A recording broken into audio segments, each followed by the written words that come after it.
Vieni, via, vieni via di qui. Niente più ti lega a questi luoghi, neanche questi fiori azzurri. Via, via, neanche questo tempo grigio, pieno di musiche e di uomini. Pourquoi avoir choisi Les Dames du Jeudi de Lolé Bellon? Lolé Bellon est une auteure audacieuse de grand talent, dont les pièces furent maintes fois récompensées.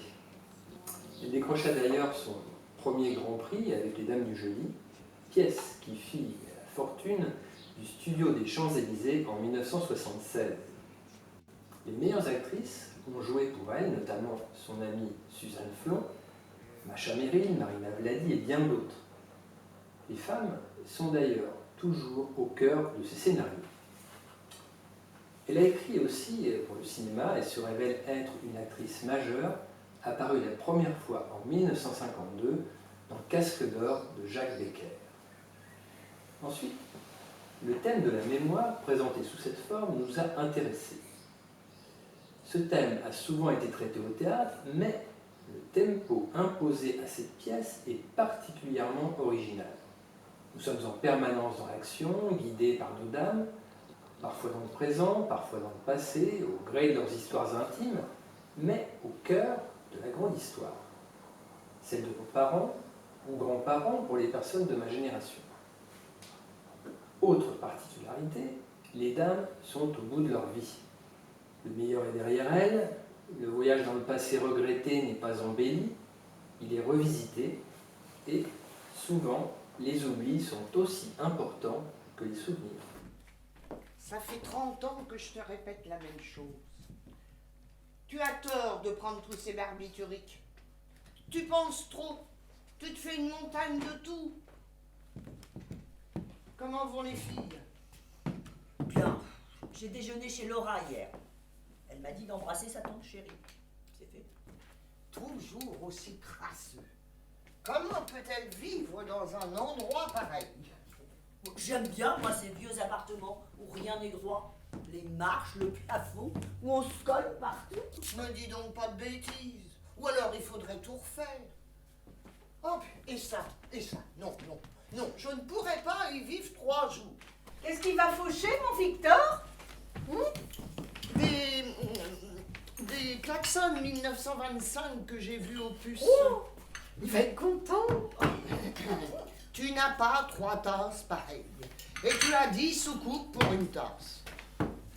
Et devinez ce qu'il a trouvé, mon Victor, dans un fossé du côté de Deauville. Une petite C6. Qu'est-ce que c'est que ça? Une Amilcar. Il n'aurait pas trouvé du travail par la même occasion?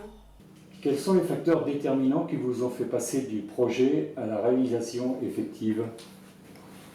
Dès la première lecture, les interprètes féminines sont entrées en osmose avec les personnages. C'est un atout sérieux. Curiosité à leur égard, envie de les faire revivre. De plus, la distribution des rôles s'est faite naturellement en plein accord.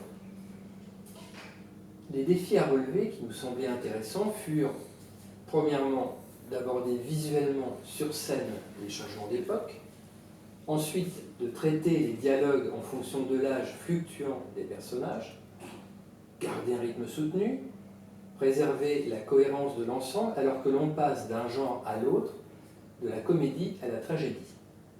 Il aura fallu une année de travail pour répondre, espérons, à ces questions.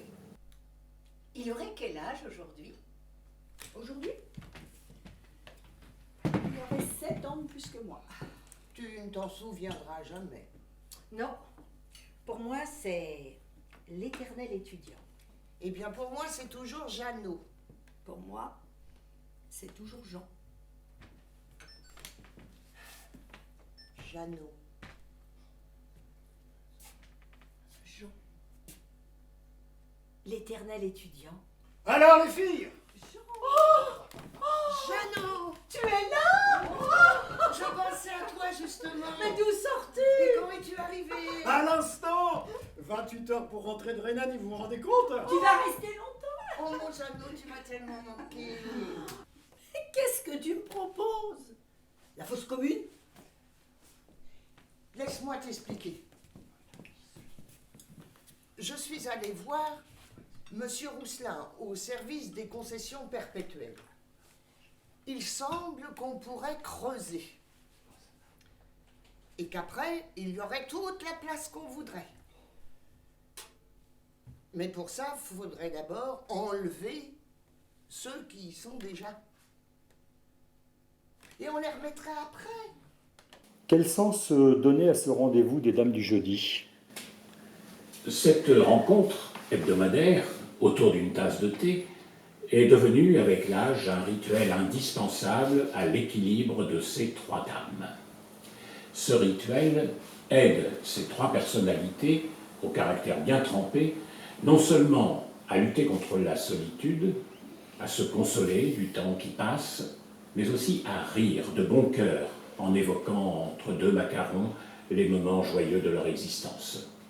Elles se taquinent, s'observent. Parfois, la conversation dérape, peut se terminer en affrontement, mais sur l'essentiel, elles se soutiennent et font preuve d'une solidarité indéfectible. J'en connais un, adorable. Un petit cimetière, pas très loin de Paris, à la sortie d'un village, au milieu des champs. Si tu veux, je demanderai le prix. Moi non plus, j'ai rien. Et nous pourrions nous installer l'une à côté de l'autre, ce serait plus gai. En tête, À touche-touche. tête bêche. Tête de pioche, tête de boche. Tant pis pour la grosse Bertha, les Allemands, on les aura. Naturellement, il n'y a pas de lait. Ah, j'ai complètement oublié. Tu es la seule personne que je connaisse qui prenne du lait dans son thé. Je suis désolée. Il n'empêche que tes oublis répétés sont extrêmement suspects. J'avais des amis à dîner mardi. Je leur ai fait un poulet à la moutarde. Quels amis? Des amis de Jeanne, je ne les connais pas. Tu t'es décidé à faire un peu de rangement, on dirait. Oui, Un peu d'or. oui, je me suis lancée dans les rangements hein, pour calmer mes angoisses. Oh, quel travail! Comment jamais j'aurais dû commencer. Hein. Comment décider de ce qu'il faut garder, de ce qu'il faut jeter? Les œuvres complètes de Lénine, par exemple, ça a peut-être de la valeur. Peut-être, oui. Tu as les œuvres complètes de Lénine, toi? Oui, c'était dans la bibliothèque de Charles. Il a tout laissé au moment du divorce. Le pauvre, il était si désemparé. Je t'ai sorti les années 50, sa période rouge. Ça y est, la radio anglaise vient de l'annoncer. Oh, les armées soviétiques ont fait leur jonction. Les Allemands sont encerclés. Oh, cette fois-ci, mes enfants, ils sont foutus. Qui sont ces trois femmes? Sonia, Marie, Hélène. Quels sont leurs traits de caractère? Tout d'abord, il faut préciser que deux personnages masculins ont une importance capitale dans la pièce. Jean, il est décédé, mais il apparaît lors de certains retours en arrière. Jean fait partie de l'histoire intime de chacune de ces trois femmes. Il est marié à Marie, il est le frère adulé d'Hélène, peut-être a-t-il été l'amant de Sonia. Victor, c'est le fils unique de Sonia, fils trop gâté d'un premier mariage qui ruine sa mère en profitant de sa vulnérabilité. On ne voit pas Victor, mais on parle souvent de lui. Sonia, femme artiste, libérée pour l'époque, engagée dans sa jeunesse, elle a vécu 2 divorces. Elle défend son fils bec et ongle. Marie, femme de Jean, dont elle a eu 2 enfants, est une femme posée, pragmatique et cultivée. Hélène, célibataire aisée, sous des aspects revêches, elle s'exprime d'un ton péremptoire qui cache une grande fragilité. Leur amitié a traversé les décennies, stimulée par l'évocation de leurs souvenirs communs, faits de joie et de peine. Ces souvenirs de vie nous permettent au passage de revisiter avec émotion et par touches successives la grande histoire du siècle. Crétine. patates. C'est ma blouse, j'ai autant de poitrine que toi. Jeannot, il a dit que t'étais une gamine. Je peux pas le sentir, ton Jeannot, ça m'est bien égal. Cette nuit, j'ai cru que j'allais mourir. J'arrivais plus à respirer. J'ai appelé maman. Elle s'est mise à pleurer tellement elle a eu peur. Et alors? Elle a fait venir le docteur. Il a dit que c'était nerveux. On va m'envoyer à la montagne. Oh, et l'école? Ils ont dit que ça n'avait pas d'importance, que j'avais besoin de me reposer. Oh bah t'as de la veine, hein? On voit bien que c'est pas toi. Tu sais pas ce que c'est que d'étouffer. M'en passerait bien. Moi, le docteur, il a dit qu'il fallait me faire des douches avec un jet parce que j'arrive pas à m'endormir. Bah oui, mais t'étouffes pas, toi. Et il me donnait un médicament avec un nom très compliqué. Ça finit par Xine, 2 comprimés tous les soirs. Moi aussi, j'ai des comprimés. Matin, midi et soir. C'est depuis le jour où un monsieur, il m'a suivi dans l'escalier. Il voulait me montrer ces choses. Oh, mais qu'est-ce que t'as fait? Et j'avais tellement peur que j'arrivais plus à bouger. Et il voulait que je touche.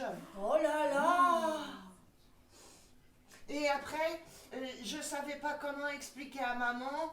Le monsieur, il m'a montré sa carotte. Oh. Et je reconstruis ma vie de toutes les manières possibles. Mais toujours à la fin, elle est en miettes. Ils me font rigoler avec la sagesse des vieux.